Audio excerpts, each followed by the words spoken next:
اللہ کے ساتھ گمان ٹھیک کر لینا حالات کو بدل دیتا ہے. اللہ کے ساتھ گمان ٹھیک کر لینا حالات کو بدل دیتا ہے.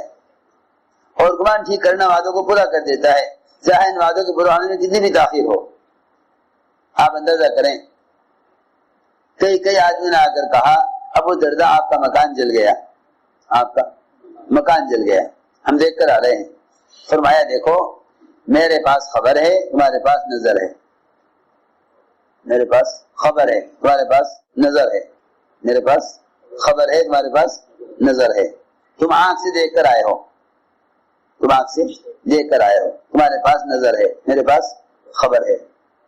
اگر میں نظر کو خبر کے مقابلے میں یقینی مان لوں تو پھر میں کوئی خبر سے فائدہ نہیں اٹھا سکتا، حالانکہ خبر یقینی ہے اور نظر غیر یقینی ہے. میں کیسے مان لوں خبر کے مقابلے میں نظر کو؟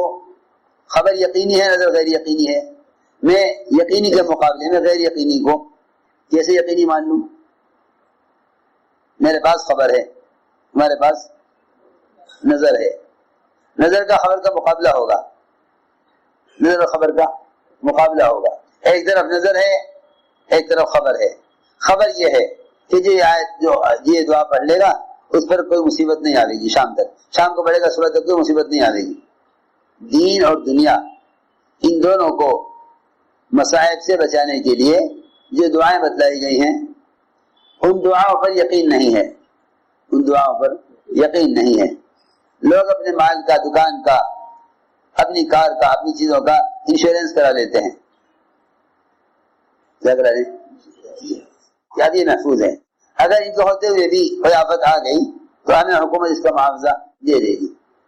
حضرت فرماتے تھے کہ اگر روزانہ صدقہ دینے کا معمول بنا لے، اگر روزانہ صدقہ دینے کا معمول بنا لے تو اس کی چیز اللہ کے یہاں ایسی محفوظ ہو جائے گی.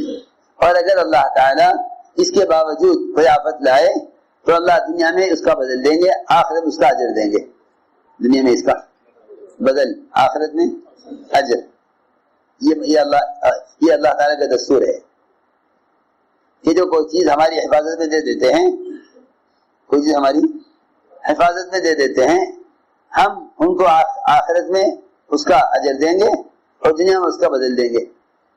دنیا میں اس کا بدل دیں گے، آخرت میں اس کا اجر دیں گے. غور سے سننے کی بات ہے. ہم سمجھتے ہیں کہ یہ مضبوط چیز ہے کہ اپنی چیز کا انشورنس کرا لو، اس میں تو بہت پیسے لگیں گے. اگر روزانہ 1 روپیہ صدقہ کر دیا کرو. اللہ تعالیٰ نے جتنی بھی مخلوق بنائی ہیں، ہر مخلوق دوسری پر، ہر مخلوق کو دوسرے پر غالب کیا ہے. جب آدمی انسان ایک چیز سے متاثر ہوتا ہے تو دوسری چیز اس پر غالب نظر آتی ہے، پھر اس چیز کا تاثر دل سے نکل جاتا ہے،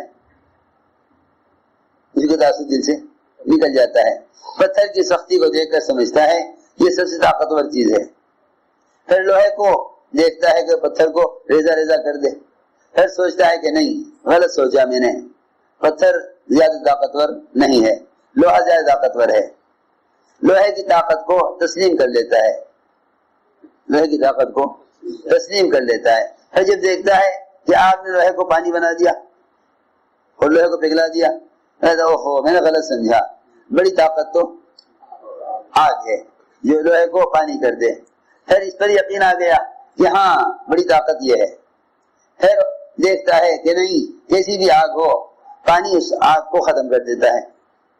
اوہو میں نے غلط سمجھا، نہیں بڑی طاقت تو پانی ہے. پھر دیکھتا ہے کہ ہوائیں ایسی آتی ہیں جو آدھے سمندر کو خشک کر کے اڑا کر لے جاتی ہیں، کہ نہیں غلط سمجھا تھا میں نے، پانی نہیں ہوا طاقت ہے. بات یہ ہے کہ جتنی بھی مادی چیزوں میں غور کرے گا اس کو کوئی نہ کوئی متبادل ہر طاقت کا مل جائے گا. جتنی مادی چیزوں میں کسی چیز کو قوی سمجھے گا دوسری چیز پر غالب نظر آئے گی. بتلایا گیا کہ ان ساری طاقتوں کے مقابلے میں ایک ہاتھ سے ایسے صدقہ کرنا کہ دوسرے ہاتھ کو پتہ نہ چلے، ان سب سے زیادہ طاقت رکھتا ہے. سب سے زیادہ طاقت رکھتا ہے.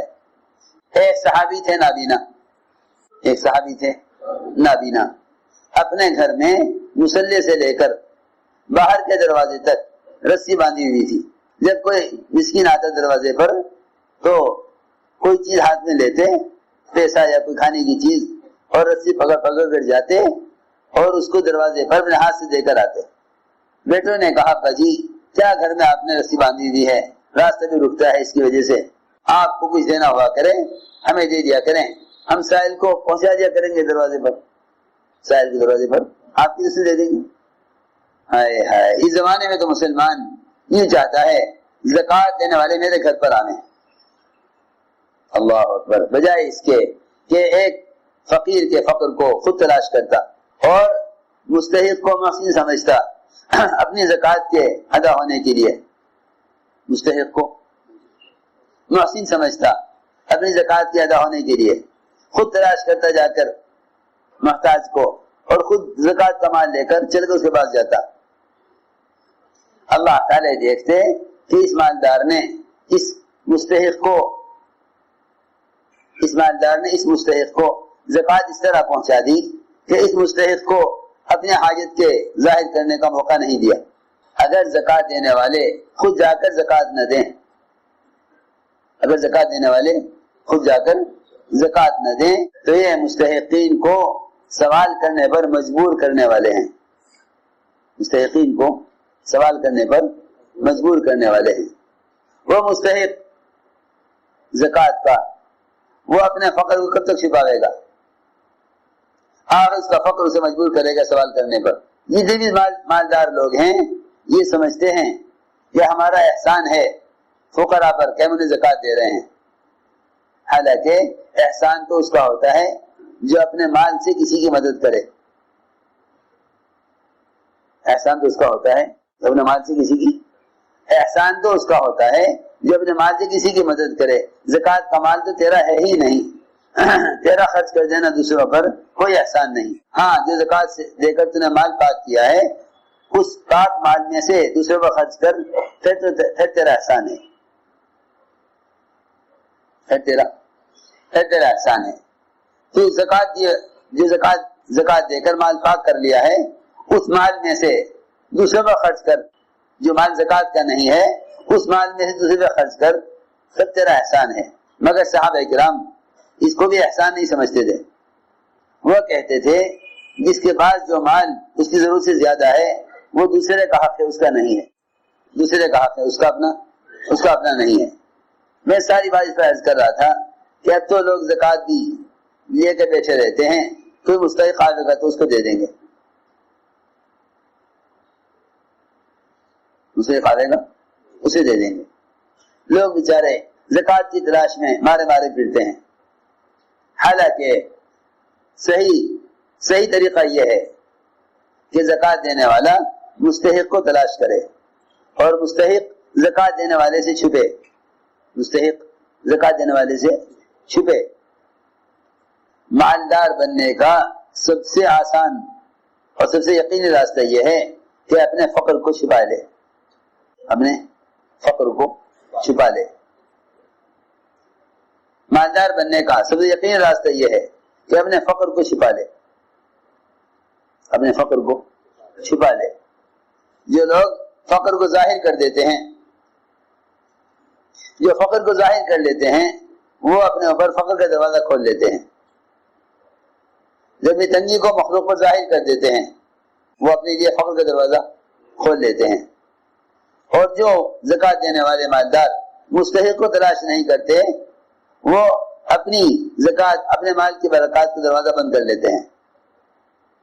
ان پر تو برکتوں کا دروازہ بند ہو جاتا ہے زکوٰۃ دینے کی وجہ سے، ان پر فقر کا دروازہ کھل جاتا ہے اپنی حاجت کو ظاہر کرنے کی وجہ سے.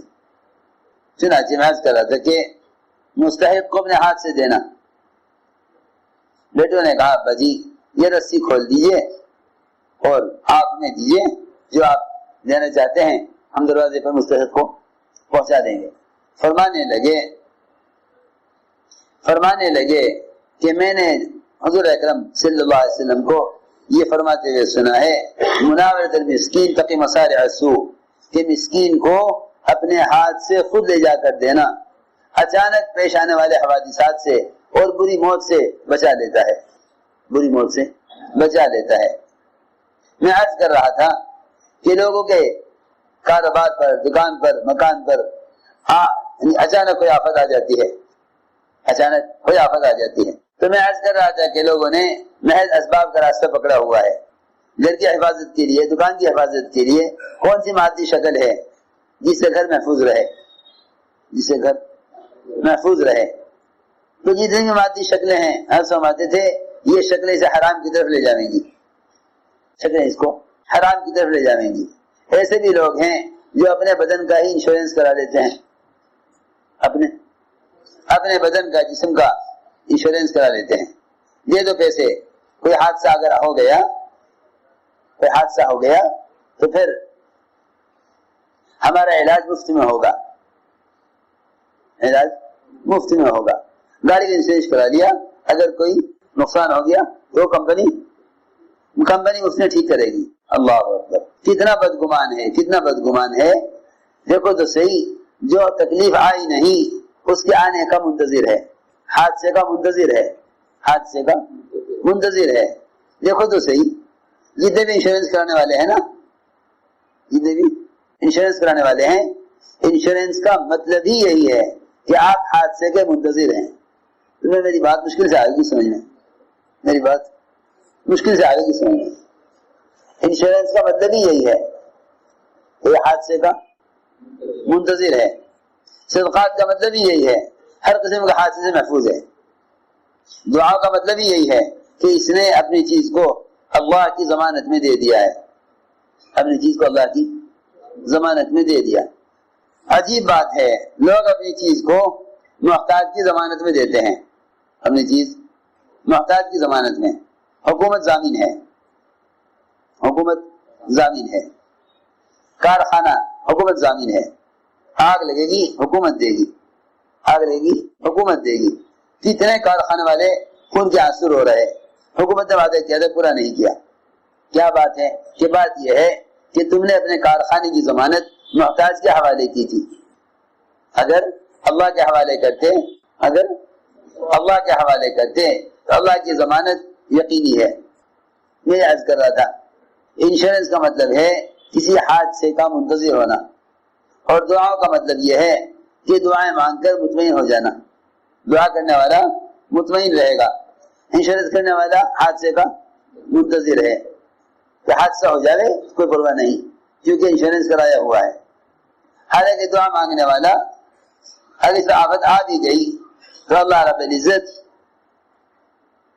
دنیا میں اس کا بدل یقیناً دیں گے، اس کا بدل دنیا میں یقیناً دیں گے، کیونکہ جتنی بھی اسباب کی لائن کی چیزیں ہیں وہ غیر یقینی ہیں، اعمال کی لائن کی جتنی بھی باتیں ہیں سب یقینی ہیں،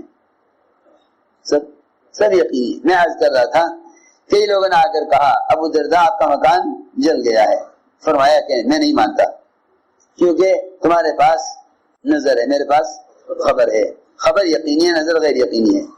اگر میں نے نظر کو یقینی مان لیا تو اللہ تعالیٰ میرے لیے وعدہ پورا نہیں کریں گے۔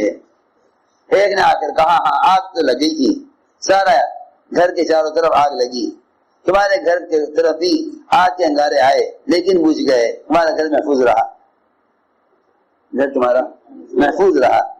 میں عرض کر رہا تھا کہ صحابہ کرام وعدوں کا کہ پورا ہونے کا یقین رکھتے تھے چاہے مدت کتنی بھی گزر جائے۔ صحابہ کرام وعدوں کا کہ پورا ہونے کا یقین رکھتے تھے چاہے مدت کتنی بھی گزر جائے۔